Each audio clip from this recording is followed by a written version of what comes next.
Olá, eu sou a professora Kaline, professora de História e Geografia, e hoje nós vamos dar continuidade ao nosso assunto da última aula, né? Nosso assunto de Geografia do 6º ano, né?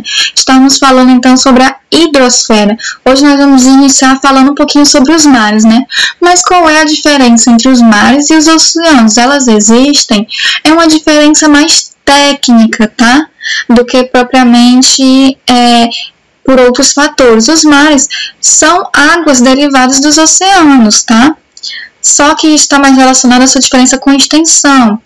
São porções de água salgada menores, que estão em contato direto com a água do oceano, já que a sua água vem do oceano, tá? Esses tipos de mares, né, vão ser divididos em 3, tá ok? Justamente essa sua divisão vai ter a ver com a quantidade de contato com as águas dos oceanos que eles vão ter. Vamos ter os mares abertos ou costeiros, que mantêm contato direto com o oceano, tá? Nós temos como exemplo o Mar Báltico. Tem um mapinha no livro de vocês em que vocês podem estar olhando aí a localização do Mar Báltico. Vamos ter os mares interiores ou continentais, né, que possuem uma pequena conexão com os oceanos através de canais mais estreitos, tá certo? Nós vamos ter, por exemplo, aí, o Mar Mediterrâneo. Vamos ter os mares fechados ou isolados, que são porções de águas salgadas que ficam no interior do continente e não têm contato direto com os oceanos, né? Por exemplo, o Mar Cáspio, que vocês também podem estar olhando a localização dele através do mapinha no livro de vocês. Vamos ter também as correntes marinhas, né? São massas de água que circulam dentro de oceanos, né?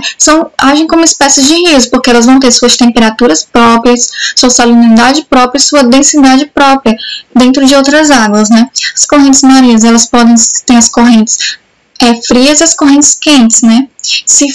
As que se formam em regiões frias, elas geralmente traçam um caminho até regiões quentes, e as que se formam em regiões quentes traçam caminhos até regiões frias, tá ok? E, por exemplo, elas não costumam se misturar com a densidade, a temperatura e a salinidade de locais dos mares que elas vão passando, né? Elas mantêm as suas características dos locais em que foram criadas, tá? Isso é algo bem interessante da gente perceber. As correntes marinhas frias, elas são mais pesadas, então elas existem mais fundo nos oceanos. E as correntes marinhas quentes, elas são mais leves, então elas ficam nas partes mais superficiais do oceano, então mais perto das regiões externas, não é isso? A gente vai ter um processo que acontece, né, com as correntes marinhas. Basicamente, uma corrente marinha muito fria, quando ela se esquenta, ela fica mais leve e tende a subir, certo? Para a parte mais externa do oceano. Enquanto as correntes marinhas quentes, se elas se resfriam, elas ficam mais pesadas e descem. Isso vai fazer com que tenha circularidade nas águas dos oceanos, elas não ficam paradas, né? Elas trocam, ficam indo de cima para baixo, de cima para baixo. Isso faz com que muitos elementos que ficam no fundo do mar acabem sendo levados para a parte mais de cima, né? Com alguns alimentos, né, de alguns animais, alguns peixes. Isso faz com que, por exemplo, ajude na questão da pesca, né? A proliferação de peixes em regiões que acontece essa circulação, né, em que eles vão ter mais acesso a alimento. A água mais quente vai fazer com que eles se reproduzam em maior quantidade também, tá? Então, regiões como, por exemplo, o Chile, aqui vizinho do Brasil, né, vai ser muito beneficiado por isso, vai ter um comércio voltado para a pesca bastante grande, tá ok? Falando um pouquinho das marés, né? A maré, essa questão está relacionada à agitação dos mares, né? Quando a gente tem um volume maior de água e quando a gente tem um volume menor de água. Isso a gente chama de maré cheia e maré baixa. Isso está relacionado com a gravidade do Sol e da Lua. O Sol e a Lua possuem gravidade. E essa gravidade deles exerce influência e puxam elementos da Terra. Como a água do mar é fluido, é líquido, a gravidade da Lua e do Sol vai puxar a água dos oceanos, tá certo? A gente pode ver aqui na imagem, ó, em que vamos ter a rotação da Terra. Em determinado momento em que na Terra a gente vai ter a Lua de um lado e o Sol do outro, a gente vai ter a gravidade do Sol puxando a água de um lado e a gravidade da Lua puxando a água do outro, tá certo? E também vamos ter momento em que essa gravidade, dependendo da posição da Terra, não vai estar exercendo influência, né? Em que vamos ter as marés baixas, né? Nesses momentos, como a gente pode ver aqui nas imagens, tá? Falando um pouquinho sobre a questão dos oceanos e dos mares em perigo, né? A gente tem aqui na nossa imagem, basicamente, uma ilha de lixo, né? No meio do oceano, certo? A questão do consumismo atualmente gera uma grande quantidade de lixo, principalmente lixo plástico que vai parar nos mares e nos oceanos de diversas formas. Se eu jogo um lixo na rua e aí chove, a correnteza vai levar esse lixo para um rio, esse rio vai desaguar no mar, tá? Isso causa grande problema. Esses lixos matam os animais, mudam a estrutura, né? Esses animais vão comer esse lixo, vão morrer. A gente vai ter um aumento na temperatura, né? Animais que vão estar acostumados mais com águas quentes do que frias, vão parar de se reproduzir por conta disso, tá? Então, a gente vai ter uma série de fatores que levam muitos animais marinhos à extinção. Hoje nós temos mais de 25 mil espécies de animais marinhos correndo risco de se extinguirem por conta de coisas como essas aqui que a gente pode ver na imagem, tá? Então, falando um pouco de outro corpo de água que existe no nosso planeta, que são as águas dos rios, né? Os rios vão nascer a partir dos chamados olhos d'água, que eu já expliquei para vocês, né?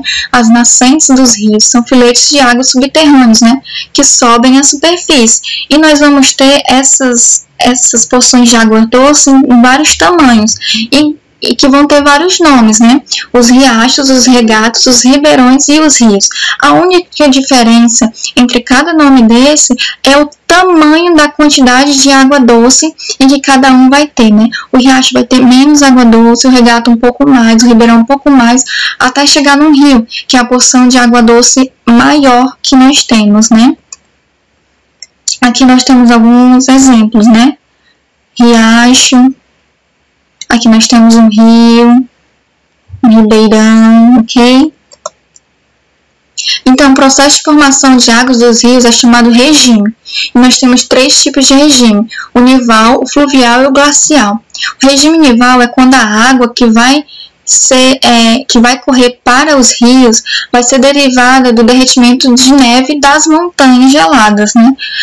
O regime fluvial é quando essa água que vai parar nos rios ela é derivada das chuvas. E o regime glacial é quando essas águas que vão parar nos rios são derivadas do derretimento de geleiras dos polos, tá? No Brasil nós temos basicamente regimes fluviais, ou seja, que é a água derivada da água da chuva. Mas nós temos também um regime misto, que forma o rio Amazonas, né?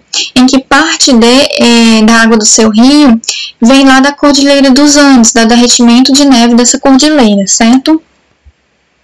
Falando um pouquinho sobre os caminhos que os rios percorrem. Primeiro nós chamamos de curso, né? Justamente esse caminho em que as águas percorrem até chegar ao rio, tá? A drenagem é o destino que as águas dos rios têm, né?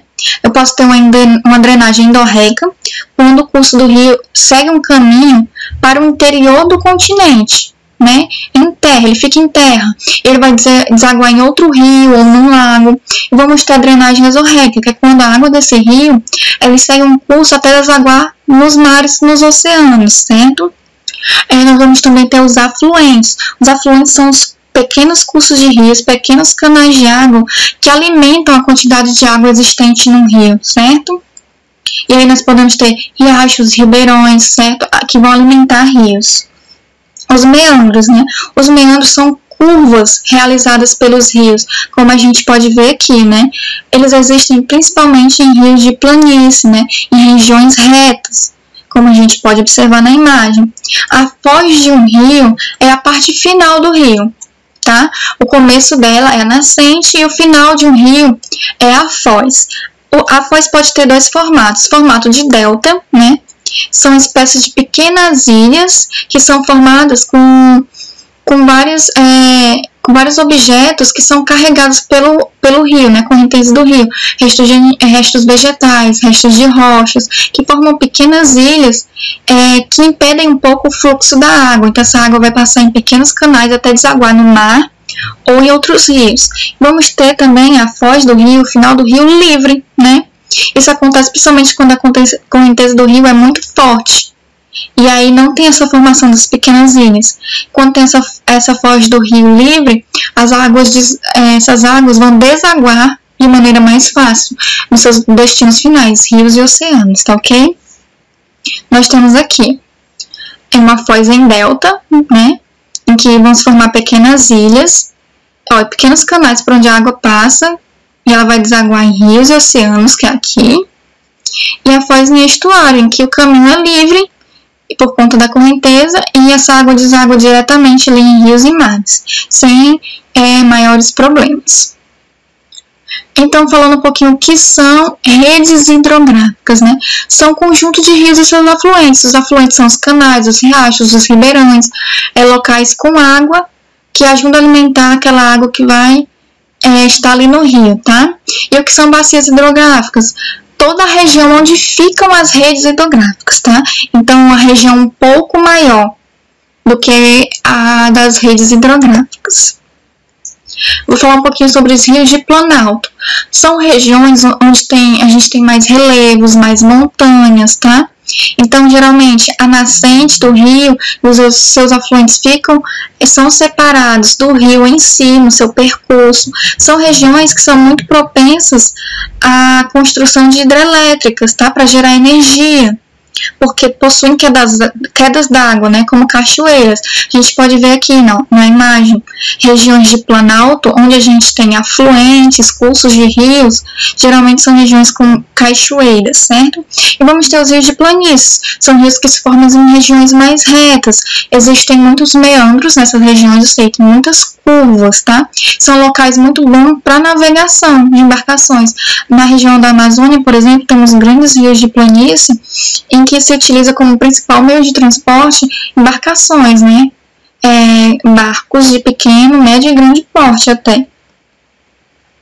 Falando um pouquinho sobre o que é rios temporários e rios perenes, né? Os rios temporários são aqueles que secam em uma determinada época do ano, tá? Porque não recebem água suficiente dos seus afluentes. E os rios perenes são aqueles que não secam em nenhum momento do ano. No Nordeste nós só temos um rio perene, que é o Rio São Francisco, que nasce lá em Minas Gerais. Tá ok? E aqui eu tenho um exemplo para vocês de rios temporários quase secos, né? O processo de secura deles. Então, gente, por hoje nós vamos ficando por aqui. Eu espero que tenha dado para entender com esses vídeos um pouco mais sobre a nossa hidrosfera. E até a próxima!